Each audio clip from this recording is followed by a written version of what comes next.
નમસ્તે વિદ્યાર્થી મિત્રો, સ્વાગત છે તમારું અક્ષરમ પાઠશાળામાં. તો અગાઉના વિડીયોમાં આપણે ધાતુ શું છે, અધાતુ શું છે એની ચર્ચા કરી હતી અને એક આઈએમપી પ્રશ્ન જોયો તો તફાવત આપવાનો હતો ધાતુ અને અધાતુ વિશે. તો જો તમે એ વિડીયો ન જોયો હોય તો તમે અમારી ચેનલ ઉપર જઈને ફરીથી એ વિડીયો જોઈ શકો છો, જેથી તમને આગળનો ખ્યાલ આવે. તો આ વિડીયોમાં આપણે જોઈશું ધાતુના રાસાયણિક ગુણધર્મો. એમાં પહેલો જ મુદ્દો આવે છે કે ધાતુઓ હવામાં સળગે તો શું થાય છે. તો તમને પહેલો પ્રશ્ન એ થાય કે શું ખરેખર ધાતુ હવામાં સળગે કે લોખંડ સળગતું જોયું છે? તો કે તમે લોખંડનો એક ચીપિયો ગમે લ્યો ને એને સળગાવો, સળગે ના, એ સળગતો નથી. પણ હું તમને કહું છું કે લોખંડ સળગે છે. એનો જવાબ આ વિડીયોમાં જોવા મળશે, તો બન્યા રહો. તો જો ધાતુમાં શું સંયોજાય તો સળગી શકે, તો આપણને એ ખ્યાલ હોવો જોઈએ મિત્રો કે કોઈ પણ વસ્તુને સળગવા માટે સૌ પહેલા આવવું જોઈએ આપણી પાસે બાકસની ઓક્સિજન. શેની જરૂર પડે છે? ઓક્સિજનની. તો ધાતુ ઓક્સિજન સાથે સંયોજાઈને ધાતુ ઓક્સાઇડ બનાવે છે. એનો અર્થ એવું કહે છે કે કોઈ પણ ધાતુ લ્યો, એને ઓક્સિજન સાથે સંયોજન કરાવો, ઓક્સિજન, તો એ આપણને ધાતુ ઓક્સાઇડ આપે છે. ધાતુ ઓક્સાઇડ આવું આપે છે.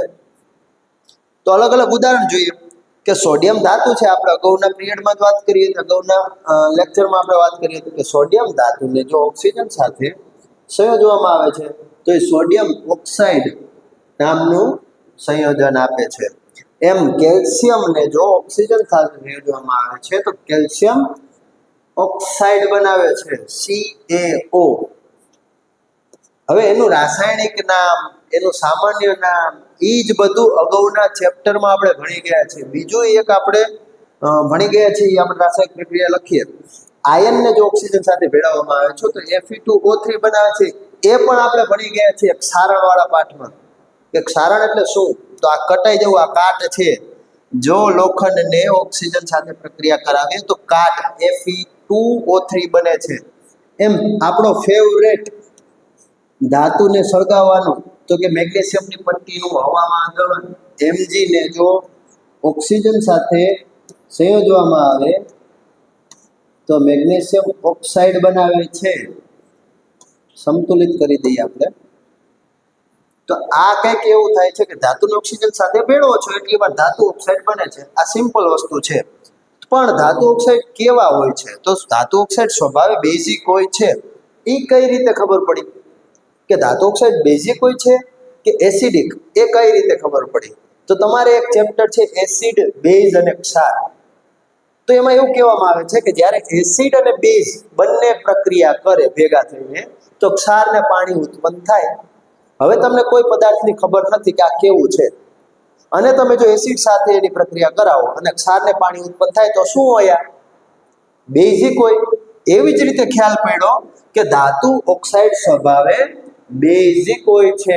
પરંતુ તો રસાયણ વિજ્ઞાનમાં પરંતુનો હંમેશા ખ્યાલ રાખવો, એ અપવાદ સૂચવે છે કે જનરલી તો આવું હોય છે, પરંતુ તો એ પરંતુ અપવાદ છે એને ખાસ યાદ રાખવાનું કે સ્વભાવે કેવા હોય છે ધાતુ ઓક્સાઇડ બેઝિક, પરંતુ અમુક ધાતુ ઓક્સાઇડ જેવા કે એલ્યુમિનિયમ ઓક્સાઇડ, ઝિંક ઓક્સાઇડ વગેરે એસિડિક અને બેઝિક બંને હોય છે. એ અમુક રાસાયણિક પ્રક્રિયામાં એસિડિક હોય છે તો અમુકમાં વળી પાછા બેઝિક હોય છે. તો આને કેવા કેવા એમ પૂછવામાં આવે કે એલ્યુમિનિયમ ઓક્સાઇડ અને ઝિંક ઓક્સાઇડ કેવા છે? તો એ તો રાસાયણિક પ્રક્રિયામાં ક્યારેક એસિડિક હોય છે, ક્યારેક બેઝિક હોય છે. માટે જ તો તેને ઉભયગુણી ઓક્સાઇડ તરીકે ઓળખવામાં આવે છે. એક માર્કનો આઈએમપી પ્રશ્ન, જે એસિડ અને બેઝ બંને સાથે પ્રક્રિયા કરીને ક્ષાર અને પાણી આપે છે. નેક્સ્ટ જોઈએ આપણને કે ધાતુ ઓક્સાઇડ પાણીમાં અદ્રાવ્ય હોય છે, પરંતુ વળી પાછો એ અપવાદ, ધાતુ ઓક્સાઇડ સ્વભાવે બેઝિક હોય છે અને પાણીમાં અદ્રાવ્ય હોય છે, પરંતુ કેટલાક પાણીમાં દ્રાવ્ય થઈ જાય છે. તો એ દ્રાવ્ય થઈ જાય છે એને જ તો આલ્કલી કહેવામાં આવે છે. એવા ધાતુ ઓક્સાઇડ કે જે પાણીમાં દ્રાવ્ય થઈ જાય છે, એવા ધાતુ ઓક્સાઇડને આલ્કલી ધાતુ ઓક્સાઇડ અથવા તો આલ્કલી કહેવામાં આવે છે. જેમ કે સોડિયમ ઓક્સાઇડ, પોટેશિયમ ઓક્સાઇડ પાણીમાં દ્રાવ્ય થઈને આલ્કલી ઉત્પન્ન કરે છે, સોડિયમ ઓક્સાઇડ અને પોટેશિયમ ઓક્સાઇડ. સોડિયમ અને પોટેશિયમ જેવી ધાતુઓ હવામાં ખુલ્લા રાખતા ઝડપીથી સળગી ઉઠે છે. સોડિયમ ધાતુ એવી છે કે જેને તમે હવામાં ખુલ્લી રાખશો તો હવામાન ઓક્સિજન સાથે પ્રક્રિયા કરીને એ હાઇડ્રોજન વાયુ ઉત્પન્ન કરે છે અને એને ફોડે છે. હાઇડ્રોજન વાયુ બહુ દહનશીલ વસ્તુ છે કે એને જરાક એવી ઉષ્મા મળે તો એ સળગી ઉઠે છે. માટે ઉત્પન્ન થતો હાઇડ્રોજન ફૂટે છે. તો અહીંયા શું થાય છે જો કે સોડિયમ ને પોટેશિયમ જેવી ધાતુને હવામાં ખુલ્લી રાખો તો શું થાય? એ હાઇડ્રોજન વાયુ બને ફૂટે, કારણ કે હવામાંથી ઓક્સિજન લે છે. તો માટે ઓક્સિજન એને ન મળે એવું કંઈક કરવું જોઈએ. એટલે એને કેરોસીનમાં ડુબાડીને રાખવો પડે કે જેથી કેરોસીનની એક પરત, એક લેયર એના ઉપર બની જાય છે કે જે ઓક્સિજનને સોડિયમ સાથે ભળવા દેતો નથી. એટલે ખુલ્લી સપાટી રહેતી નથી, જેથી સળગતો નથી. લોખંડને ગરમ કરતા તે સળગતું નથી. જો મિત્રો આવ્યું, લોખંડને ગરમ કરી તો એ સળગતું નથી, પણ એ જ લોખંડનો બારીક ભૂકો કરી નાખો, નાનો નાનો ભૂકો કરી નાખો અને પછી જો સળગાવું તો એ સળગે છે. મિત્રો એ છે તો લોખંડનો ભૂકો જ, એ સળગે છે. કેમ સળગે છે? કેમ કે એની સપાટીનું ક્ષેત્રફળ વધી જાય છે. સપાટીનું ક્ષેત્રફળ વધી જાય છે એટલે સપાટી ઉપર ઓક્સિજન મળતો થઈ જાય છે. તો આસાનીથી ઓક્સિજન મળશે તો એ સળગશે. જ્યારે આખે આખો જે લોખંડનો ટુકડો હતો એ સળગતો નહોતો. હવે છે સોનું અને ચાંદી ઊંચા તાપમાને પણ સળગતા નથી, એટલે જ એના ઘરેણા બનાવવામાં આવે છે કે જેવી તેવી ગરમીમાં એ સળગે નહીં. સોડિયમના ઘરેણા જોઈએ કે કેમ કે એ ન બને, એ હવામાં ખુલ્લો રાખી તો સળગી ઉઠે, તો આપણને દહન પેદા કરે, સળગાવે. એટલે સોનું અને ચાંદી જેવી ધાતુ કે જે ઊંચા તાપમાને પણ પ્રક્રિયા કરતી નથી, સળગતી નથી, એના ઘરેણા બનાવવામાં આવે છે. નેક્સ્ટ જોઈએ, ધાતુ પાણી સાથે પ્રક્રિયા કરે તો શું થાય? હમણાં આપણે જોયું કે ધાતુ ઓક્સિજન સાથે પ્રક્રિયા કરે તો શું થાય? ધાતુ ઓક્સિજન સાથે પ્રક્રિયા કરે એટલે હંમેશા ધાતુ ઓક્સાઇડ બનાવે છે. પણ આ જ ધાતુ જો પાણી સાથે પ્રક્રિયા કરે, હવે ઓક્સિજન અને પાણી બંને અલગ વસ્તુ છે કે નહીં? કેમ કે ઓલો તો ડાયહાઇડ્રોજન ઓક્સાઇડ છે પાણીનું, અને આ તો ફક્ત ઓક્સિજન છે. તો ઓક્સિજનમાં તો આપણે જોઈએ ધાતુ ઓક્સાઇડ બનાવે છે. હવે પાણી સાથે પ્રક્રિયા કરે શું કરે છે? ધાતુ પાણી સાથે પ્રક્રિયા કરે છે ત્યારે ઓક્સાઇડ એટલે કે ધાતુ ઓક્સાઇડ અને હાઇડ્રોજન વાયુ બનાવે છે. શું બનાવે છે? ધાતુ ઓક્સાઇડ અને હાઇડ્રોજન વાયુ. જો તમને એવું પરીક્ષામાં પૂછવામાં આવે કે હાઇડ્રોજનની બનાવટ લખો તો તમે મિત્રો આ પણ લખી શકો કે જો ધાતુને પાણી સાથે મિક્સ કરવામાં આવે કે સંયોજવામાં આવે છે તો ધાતુ ઓક્સાઇડ બનાવે છે અને બાય પ્રોડક્ટ એટલે વધારાની નિપજ તરીકે હાઇડ્રોજન વાયુ મળે છે. ધાતુ ઓક્સાઇડ જે પાણીમાં દ્રાવ્ય હોય છે તે તેમાં ઓગળીને ધાતુ ઓક્સાઇડ બનાવે છે, પરંતુ તમામ ધાતુઓ પાણી સાથે પ્રક્રિયા કરતી નથી. એનું કારણ શું છે મને કહો તો? તમામ ધાતુ પાણી સાથે પ્રક્રિયા કેમ નથી કરતી? તો કે બધા જની પ્રતિક્રિયાત્મકતા અલગ અલગ હોય છે. અમુક વધુ શક્તિશાળી હોય, અમુક ઓછું શક્તિશાળી હોય, એ પ્રમાણે પ્રક્રિયા કરે છે. અહીંયા જોઈએ કે સોડિયમને પાણીમાં નાખીને શું થાય? આપણે કીધું હતું કે ભેજવાળી સપાટીમાં સોડિયમને ખુલ્લો રાખી તો શું થાય? ધડાકા થતા હતા. કેમ થતા હતા? સોડિયમને પાણીમાં નાખીએ તો સોડિયમ હાઇડ્રોક્સાઇડ બનાવ્યો, હાઇડ્રોક્સાઇડ, એ હાઇડ્રોક્સાઇડ સીધો ન બને. પહેલા શું બને? સોડિયમ ઓક્સાઇડ બને, સોડિયમ ઓક્સાઇડ. હવે સોડિયમ ઓક્સાઇડને વધુ ઓક્સિજન મળે તો એ સોડિયમ હાઇડ્રોક્સાઇડ બને. એમ સોડિયમ પાણીમાંથી સોડિયમ અને પાણી બંને ભેગા થઈને સોડિયમ હાઇડ્રોક્સાઇડ બનાવે અને હાઇડ્રોજન વાયુ બનાવે છે. એ હાઇડ્રોજન વાયુ દહનશીલ હોય છે, માટે ધડાકા એ હાઇડ્રોજન વાયુના થાય છે. સોડિયમને પાણીમાં નાખો તો ધડાકા થાય છે, કેમ કે હાઇડ્રોજન વાયુ સળગી ઉઠે છે. એમ કેલ્શિયમને પાણીમાં નાખો તો કેલ્શિયમ હાઇડ્રોક્સાઇડ બનાવે છે. આ પ્રક્રિયા બીજી એક જગ્યાએ પણ આવેલી છે, કેલ્શિયમ હાઇડ્રોક્સાઇડ બનાવવાની. કયા પાઠમાં આવેલી છે? પહેલા પાઠમાં આવેલી છે. એમાં આઈએમપી પ્રશ્ન હતો ચૂનાવાળો, એમાં આવેલી છે. કેલ્શિયમને પાણીમાં નાખો તો કેલ્શિયમ હાઇડ્રોક્સાઇડ બનાવે છે, વધારાની નિપજ તરીકે હાઇડ્રોજન જોવા મળે છે. પણ અહીંયા અમુક છે એ ધાતુઓનું કંઈક અપવાદ છે, જેમ માણસોમાં હોય. તમે કદાચ હેરાફેરી પિક્ચર જોયું હોય તેમાં બાબુરાવ કહે છે કે અગર મેરે પાસ પૈસે આएंगे તો મેં 3 નલ લગવાऊंगा.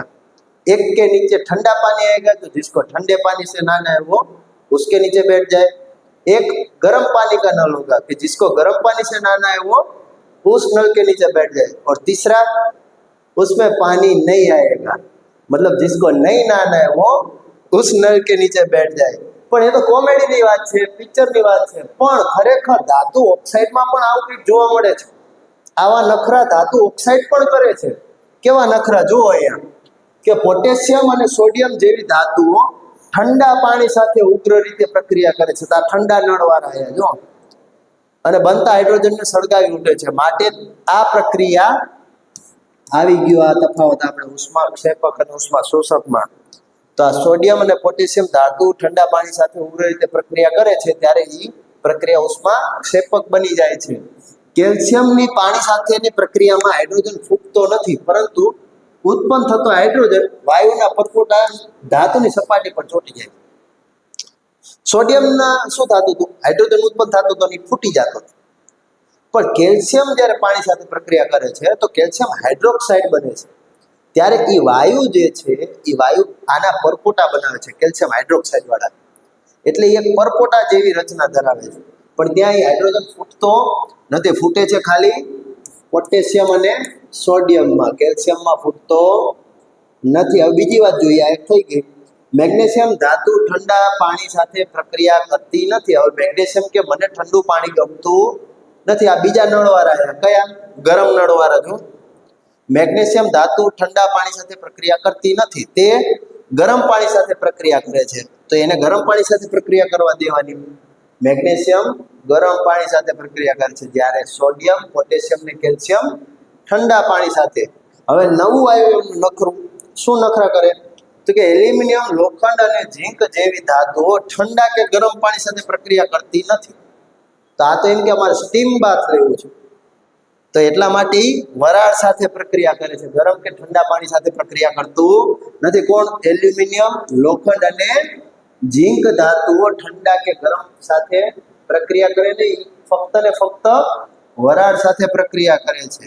હવે ચોથું હોય ને, અમુક વિદ્યાર્થીઓ જેવું કે જે નાવાના ચોર હોય છે, એવું કોણ છે ધાતુઓમાં, સોનું, ચાંદી, સીસુ, કોપર, આ બધી ધાતુઓ પાણી સાથે પ્રક્રિયા કરતી નથી, એનું પાણી કાંઈ બગાડી શકતું નથી। માટે જ વજન કહેવાય છે કે સોનાને લાગે ક્યાંથી કાટ સંસારી બનવા, કેમ કે એને કાટ નથી લાગતો, પાણી એનું કાંઈ બગાડી શકતું નથી, પાણી સાથે પ્રક્રિયા કરતું નથી। ચાર વસ્તુ યાદ રાખવાની છે કે ઠંડા પાણી સાથે કોણ પ્રક્રિયા કરે છે, ગરમ સાથે કોણ પ્રક્રિયા કરે છે, વરાળ સાથે કોણ પ્રક્રિયા કરે છે, અને કંઈ પણ થાય તો પાણી સાથે પ્રક્રિયા કોણ નથી કરતું। તો આ ચાર વસ્તુ ધ્યાનમાં રાખવા જેવી છે।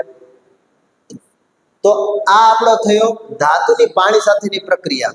આવા જ વિડીયોને જોવા માટે અમારી ચેનલને સબસ્ક્રાઇબ કરો અને શેર કરતા રહો। જય ભારત।